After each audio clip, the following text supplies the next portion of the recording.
Are you harder on yourself than anyone else ever could be?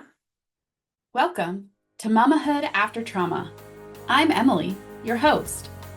Here we share strategies and inspiration to help you heal and grow with kindness and understanding. Let's dive in. This is Mamahood After Trauma. Hey there, Mama. Before we dive in, I want to remind you to grab your Unlocking Peace Guide, a free resource designed to help you start creating calm, reclaim your peace, and manage your triggers with ease. Head over to my website, the link is in the show notes, to download it now. Are you harder on yourself than anyone else could ever be? Let that sink in for a second. Because if you're nodding right now, Mama, this episode is for you. Mama, I see you. You've been hustling in your healing. You've read the books. You're showing up in the hard moments. You're trying so hard to break these cycles for you and your kids. But inside, you still feel stuck, maybe even broken. And what I want to gently offer today is you might be missing self-compassion. Not doing more, not trying harder, but actually learning how to treat yourself with the same care you're giving to your kids. I remember the day I realized this for myself. I had been doing all the things, journaling every morning, doing my breathing exercises, trying my best to stay calm in the crazy chaos. But then I'd lose my cool with my kids, and the voice in my head would just rip me to shreds. You're a bad mom. You'll never get this right. Look at you, still messing it up. And in that moment, it hit me.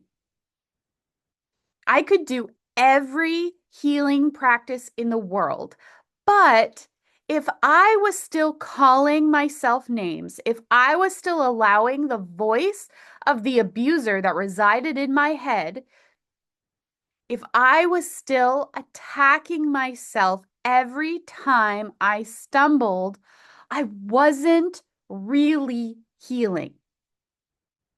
Because healing isn't just about stopping the yelling or managing the triggers.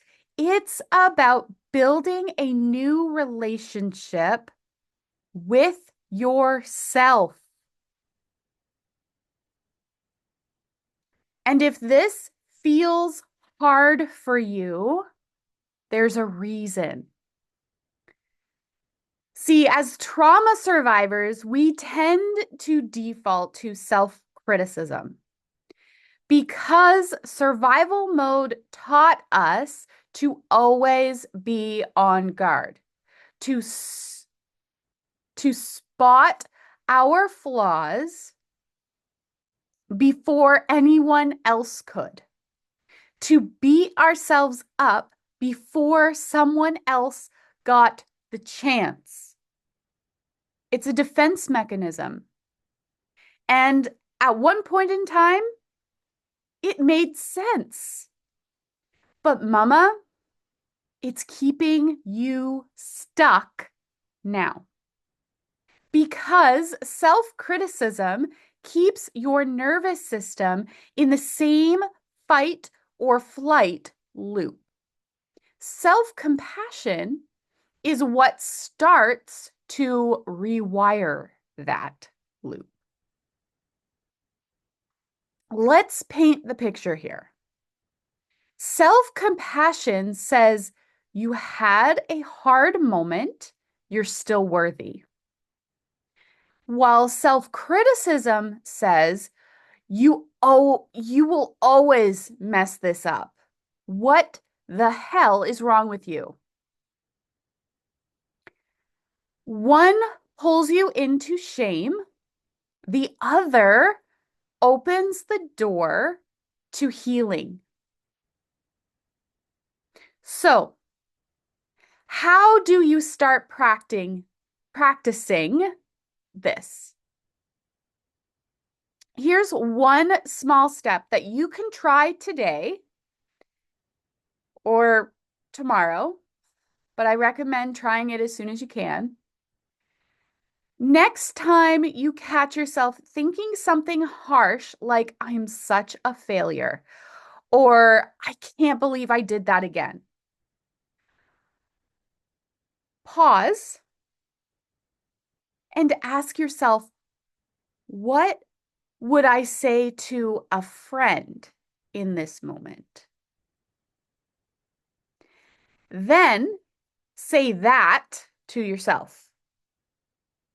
Even if it feels awkward at first, even if you don't fully believe it yet, because this isn't about perfection. It's about interrupting the pattern. It's about choosing to show up for yourself with kindness, even when you fall. And, let's be real. This isn't easy, especially when self-criticism has been your default for years, maybe even decades. But it is transformational because every time you practice self-compassion, you're sending your body a new message.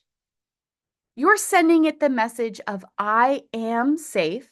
I am worthy, even when I struggle. And that, mama, that changes everything. If this hits home for you today and you're ready to begin practicing self-compassion in real, doable steps, I created a 30-day journey just for you. It's called the 30 Days of Self-Compassion, and it's packed with small daily practices to help you rewire that inner voice. I'd love to walk with you through it. The link for you to purchase or learn more about 30 Days of Self-Compassion is in the show notes. And I would love it if you would come join me inside there. Mama, you are not broken. You are not failing. You're learning, you're growing, you are healing. And every time you choose self-compassion, you're not just changing your life. You're changing the legacy you pass on. So take a deep breath, soften your shoulders, and remind yourself, I am worthy. I am healing. I am enough. Until next time, keep going, keep mending, and keep mothering in peace. You've got this. Thanks for listening to Mamahood After Trauma. If today's episode resonated with you, make sure to grab your Unlocking Peace guide from the link in the show notes. to start your healing journey with practical tools. Remember, Mama, you're not alone in this. Together, we're mending the past so mamas can mama in peace. See you next time.